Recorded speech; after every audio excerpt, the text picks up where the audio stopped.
Hello, greetings and salutations. Well, the title wasn't lying.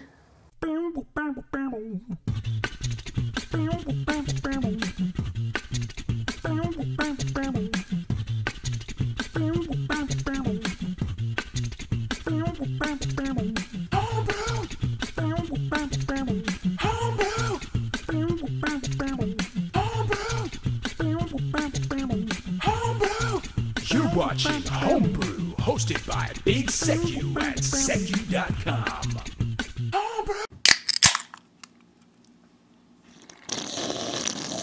Happy Homebrew Wednesday, guys. Glad to see everybody over here at my channel, having a wee look at my video. So, what have I been doing this week? First of all, here is a beer given to me in a roundabout way by Mr. Jamie Thacker of the United States of America. It's Brewmaster Ben's Black IPA. So Jamie and Brewmaster Ben, pay close attention as I drink one in your honour, Jamie. Here we go. You in? Yeah? I really need you to come look at something. What is it? There's something weird on Tim's leg. Okay, I'll be there in a minute.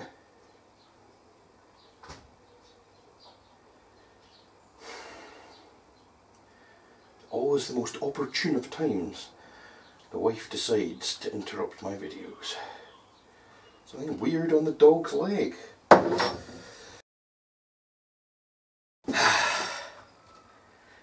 So, a strange thing on the dog's leg. It was, you know when you take your dog to the park or a field or something and she walks past a plant that's got seeds that are designed to latch on to animal fur? That's what it was. Yeah. Oh! Something's eating the dog! Oh! Anyway, thank you very much, Jamie. Here is the Black IPA. And, tell you what, it smells brilliant to me. Delish. Now I'm not going to lie, I have had a few of these already, strangely. But I've got lots of them left. Yeah. So anyway, in your honour, and because I am thirsty, and it's a warm day, and I am perspiring somewhat, I hereby dedicate this pint to you, Mr. Jamie Thacker.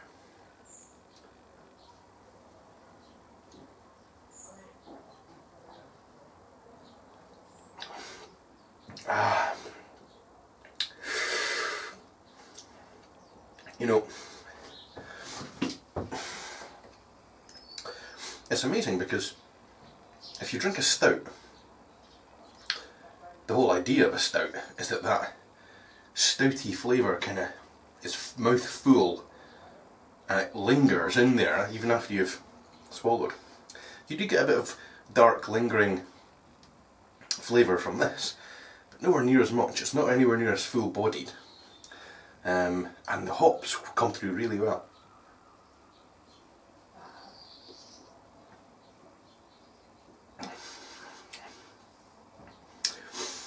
You know, Jimmy, you were right.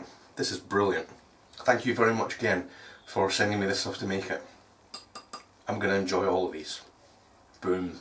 So here we are in the fading light. Sorry, it's after work. You're in Scotland. And I don't have any lights installed yet in the shed. But I do have... Look, I've now got steel wire armoured cable for getting the electricity from the house down to the shed, and I've got some other electrical cable for doing the wiring inside the shed.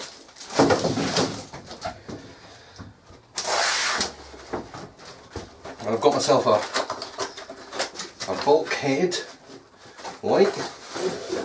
There we go. And I'm going to shove it somewhere around. Maybe up there, maybe up there, who knows.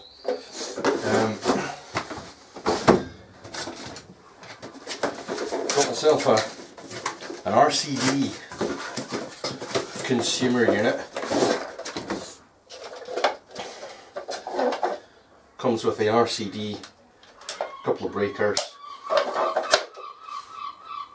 £13.60, including VAT for that. That was the cheapest one I could find that came with what you need. Very important RCD, you need that for an outside building. I think it does something to do with current fluctuations. So if there's any current fluctuations, you're not going to blow your house up because it's connected to the feed or anything.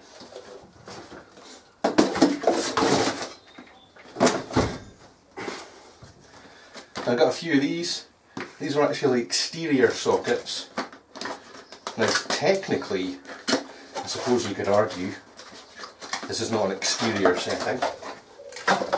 But, there we go. These are IP54 rated. So, I mean, they're not actually the best exterior sockets you can get. I got these really cheap. I think these were like £3 for a double, including that. And there's no switches. See that? So you just pull that up, plug it in, and if it's in, it's on. And Americans will not think anything of that. They'll be like, yeah, that's how power sockets work. But in the UK, we actually usually have switches on the sockets as well.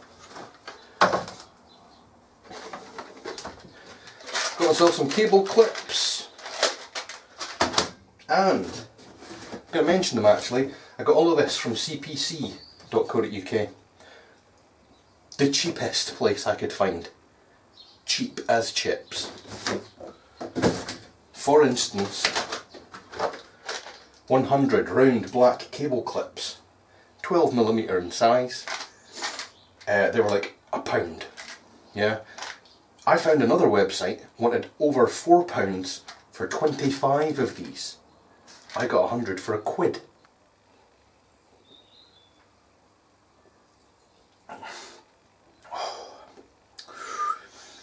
Yeah, that's good. So just recently, bottled up this. Bottled up this and it's carbing nicely. If you can see that there.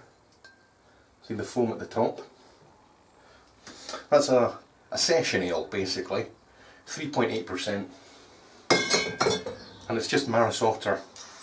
There's a bit of Special B. Some crystal and a little bit of brown malt. But yeah, it's just a sessionable beer. And over here,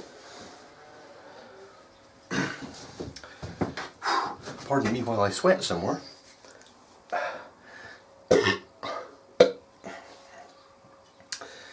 This is the low alcohol beer. Remember I made that the other day? I'm actually a bit concerned about this. Because it hasn't carbonated. It's been in the bottle couple of weeks now. It's not clear. You can see there's yeast in suspension, but it's not carbing.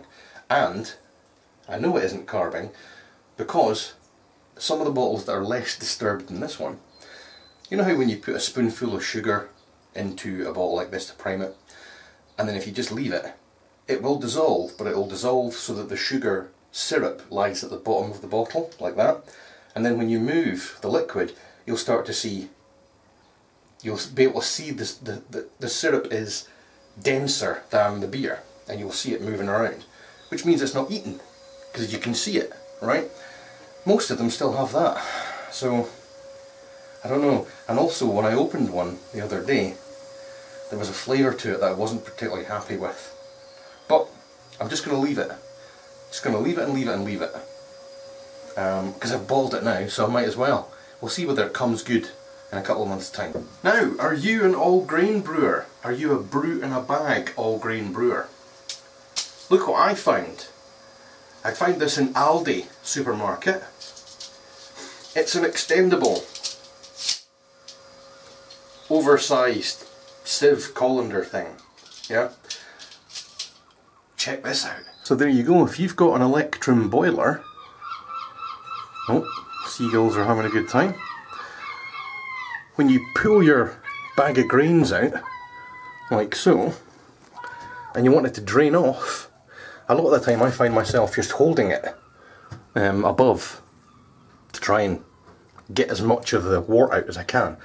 But how much easier is it going to be now? Now I just pull it out, put that into position. Don't even need to extend these extendable arms too much. They basically cover it as is. Put that bag of grains onto the colander and let it sit, and plenty of strength to take it and let that drain off. Brilliant. All the wort.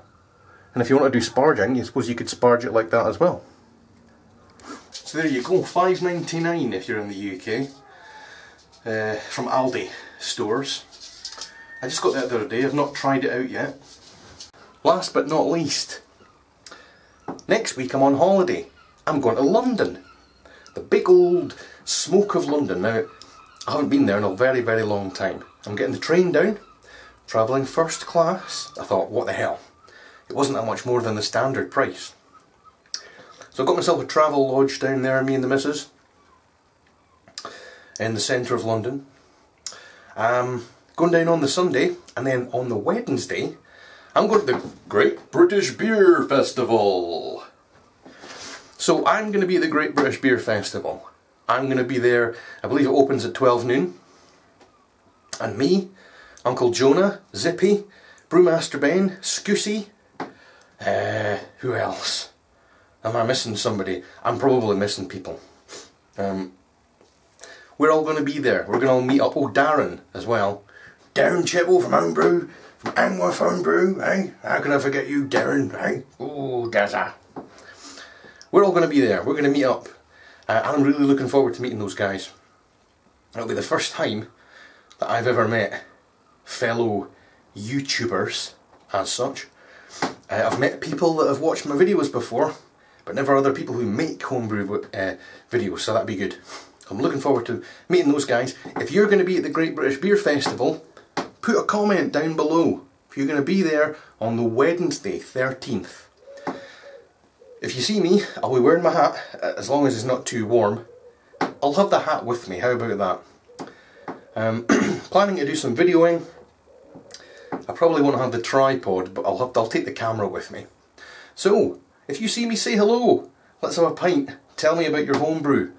Tell me about anything you fancy. Say hello, wave to me. Shout, oi! Secure, you big dickhead, eh? Right.